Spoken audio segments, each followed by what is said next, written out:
সম্মানিত শ্রেণীর ছাত্রবৃন্দ, তোমরা সকলে অবগত রয়েছ, আজ বৃহস্পতিবার আমাদের মাদ্রাসায় সার্বিক বিষয়ে পুরস্কার বিতরণ অনুষ্ঠান। আমরা যদি মানুষকে সৎ কাজের দিকে ডাকতে পারি এবং অসৎ কাজ থেকে যদি নিষেধ করতে পারি, তাহলে আমরা এই সকল কাজ বন্ধ করতে পারবো। দেখুন, লোকমানের হাকিম সূরা লোকমানে বলেন, ইয়া বুনাইয়া, হে আমার আদরের সন্তান, আকিমিস সালাহ, তুমি সালাত কায়েম করো, ওয়া'মুর বিল মা'রুফ, তুমি সৎ কাজের আদেশ করো, ওয়ানহা আনিল মুনকার, এবং অসৎ কাজের নিষেধ করো, ওয়াসবির, তুমি সবর করো, তুমি ধৈর্য ধারণ করো। জাহান্নামবাসীরা তাকে দেখে জিজ্ঞেস করবে, আপনি তো আমাদেরকে দুনিয়াতে অনেক উপদেশ দিয়েছেন, আপনি তো আমাদেরকে দুনিয়াতে সৎ কাজে আদেশ দিয়েছেন, অনেক কাজে নিষেধ করেছেন, তাহলে আজকে আমরা এই বেহাল অবস্থা কেন?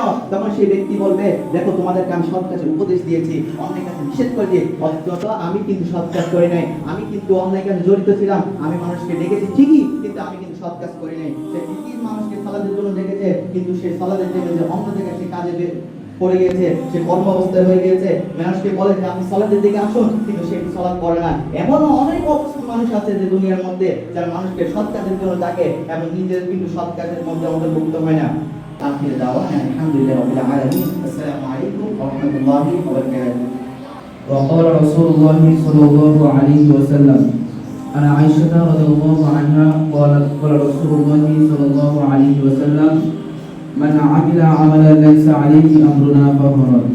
وقال رسول الله صلى الله عليه وسلم عن جابر رضي الله عنه قال رسول الله صلى الله عليه وسلم أما بعد فإن خير الحديث كتاب الله وخير الهدى هدى محمد وشر الأمور محدثاتها وكل بدعة ضلالة وكل ضلالة في النار.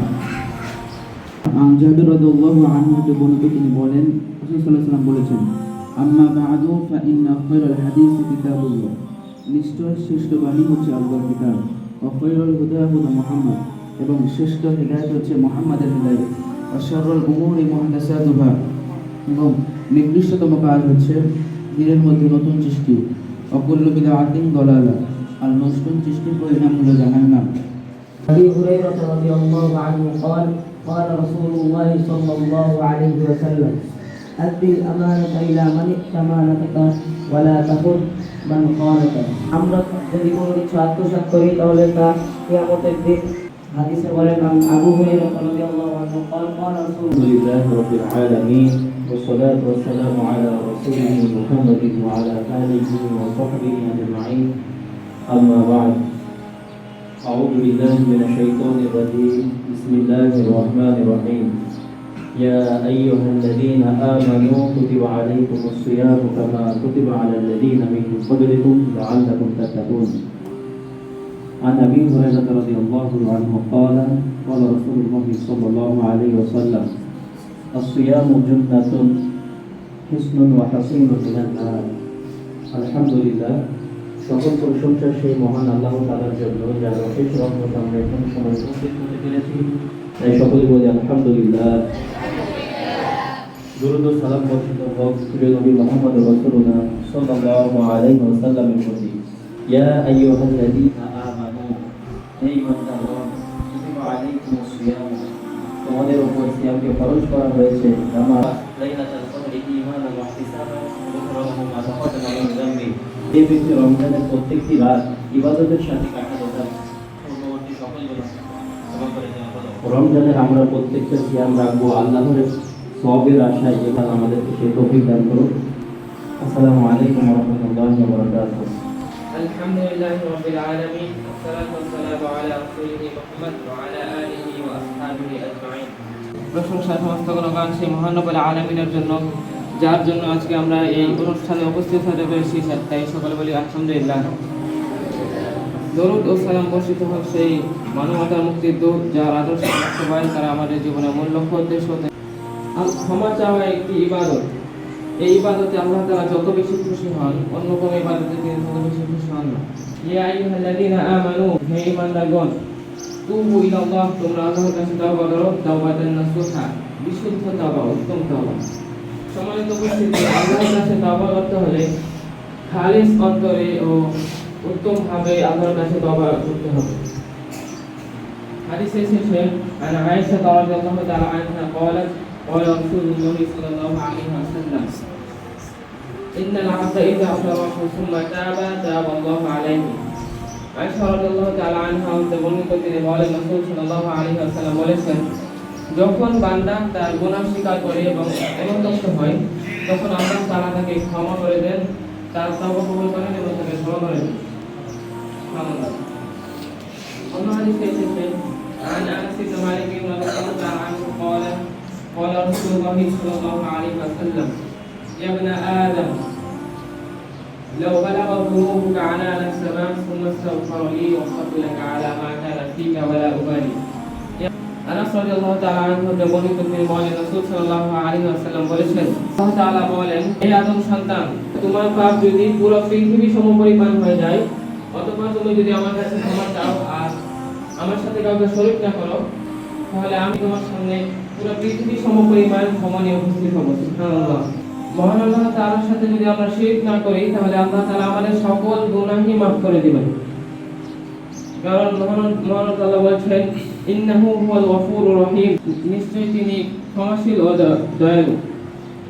আনাস ইবনে মালিক রাদিয়াল্লাহু তাআলা আনহু قال قال رسول الله صلى الله عليه وسلم كل بني آدم خطاء وخير الخطائين التوابون। আনাস রাদিয়াল্লাহু তাআলা আনহু বর্ণিত তিনি বলেন রাসূল সাল্লাল্লাহু আলাইহি ওয়াসাল্লাম বলেছেন, প্রত্যেক আদম সন্তানই অপরাধী, উত্তম অপরাধী তারাই যারা অপরাধ করার পর আল্লাহ তাআলার কাছে ক্ষমা চায়। সম্মানিত উপস্থিতি, পৃথিবীর প্রত্যেক মানুষই কোনো না কোনো ভুল কাজ করে, তবে উত্তম তারাই যারা অপরাধ করার পর আল্লাহ তাআলার কাছে ক্ষমা চায়। আসসালামু আলাইকুম ওয়া রাহমাতুল্লাহি ওয়া বারাকাতুহু। আলহামদুলিল্লাহ والصلاة والسلام على من لا نبي بعده أما بعد أعوذ بالله من الشيطان الرجيم بسم الله الرحمن الرحيم فإن تابوا وأقاموا الصلاة وآتوا الزكاة فإخوانكم في الدين وقال الله تعالى وقال رسول الله صلى الله عليه وسلم عن أبي هريرة رضي الله تعالى عنه قال قال رسول الله صلى الله عليه وسلم أول ما يحاسب فيه العبد يوم القيامة الصلاة فإن صلى صلى له سائر عمله وإن فسدت فسد سائر عمله। আলহামদুলিল্লাহ, সমস্ত প্রশংসা আল্লাহ তাআলার জন্য। আজকে আমার উপস্থিত বক্তব্য দেওয়ার বিষয় হচ্ছে সালাত পরিত্যাগকারী বিধান। সালাত এমন একটি ইবাদত যা আল্লাহ তাআলা অন্যান্য ইবাদতে পাপ ক্ষমা করে দেবেন, কিন্তু সালাতের পাপ আল্লাহ তাআলা কখনো ক্ষমা করবেন না। সালাত হচ্ছে কালেমা শাহাদাত পাঠ করার পর অথবা ইসলাম গ্রহণ করার পর সর্বপ্রথম ইবাদত হচ্ছে সালাত পড়া। আল্লাহ তাআলা পবিত্র কোরআনে বলেন, ইন্নাস সালাতা তানহা আনিল ফাহশাই ওয়াল মুনকারি ওয়াল বাগয়। নিশ্চয়ই সালাত মানুষকে অশ্লীল এবং অসৎ কাজ থেকে দূরে রাখে। আল্লাহ তাআলা অন্যত্র আয়াতে বলেন, যদি তারা তওবা করে ওয়া আকামুস সালাত এবং সালাত আদায় করে ফাইখওয়ানুকুম ফিদ্দীন, তাহলে তারা তোমাদের দ্বিতীয় ভাই। আল্লাহ তাআলা অন্যত্র আয়াতে বলেন, ওয়াইলুল লিল মুসাল্লিন, ধ্বংস ওই মুসল্লিদের জন্য আল্লাযীনা হুম আন সালাতিহিম সাহুন, যারা তাদের সালাতের ব্যাপারে গাফিল থাকে, উদাসীন থাকে। রাসূল সাল্লাল্লাহু আলাইহি ওয়াসাল্লাম বলেন, عن أبي هريرة رضي الله تعالى عنه قال أبو هريرة رضي الله تعالى عنه থেকে বর্ণিত قال رسول الله صلى الله عليه وسلم রাসূল সাল্লাল্লাহু আলাইহি ওয়াসাল্লাম বলেন, أول ما يحاسب به العبد يوم القيامة الصلاة, কিয়ামতের দিন সর্বপ্রথম সালাতের হিসাব নেওয়া হবে। فإن صلحت صلح له سائر عمله, যদি তার সালাতের হিসাব ঠিক থাকে তাহলে তার সকল আমল গ্রহণযোগ্য হবে। وإن فسدت فسد سائر عمله, যদি তার সালাতে কোনো প্রকার ত্রুটি থাকে তাহলে তার সমস্ত আমল বিনষ্ট হয়ে যাবে। কত উদাহরণ দিতে গিয়ে রাসূল সাল্লাল্লাহু আলাইহি সাল্লাম বলেন, عن أبي هريرة رضي الله تعالى عنه قال আবু হুরায়রা রাদিয়াল্লাহু তাআলা আনহু থেকে বর্ণিত قال رسول الله صلى الله عليه وسلم রাসূল সাল্লাল্লাহু আলাইহি সাল্লাম বলেন, আরাআইতুম, তোমরা কি ভেবে দেখো না, লাউ কানা আন্নান নাহরা বিবাবি আহাদিকুম, যদি প্রশংসা সমস্ত তারিফ সেই মহান পাক রব্বুল আলামিনের জন্য, যার অশেষ মেহেরবানিতে আমরা এই অনুষ্ঠানে সুস্থ অবস্থায় বসতে পেরেছি, তাই সকলে বলি আলহামদুলিল্লাহ। আবু হুরায়রা রাদিয়াল্লাহু আনহু থেকে বর্ণিত তিনি বলেন, রাসূলুল্লাহ সাল্লাল্লাহু আলাইহি ওয়াসাল্লাম বলেছেন, আল্লাহর কসম সে ব্যক্তি মুমিন নয়, আল্লাহর কসম সে ব্যক্তি মুমিন নয়, আল্লাহর কসম সে ব্যক্তি মুমিন নয়। জিজ্ঞাসা করা হলো, হে আল্লাহর রাসূল সাল্লাল্লাহু আলাইহি ওয়াসাল্লাম, সে ব্যক্তিকে? তিনি বললেন, যার অন্যায় থেকে তার প্রতিবেশী নিরাপদ থাকে না। আমরা যেন আমাদের প্রতিবেশীর সাথে উত্তম ব্যবহার, সৎ ব্যবহার, তাদের সাথে সাহায্য করতে পারি।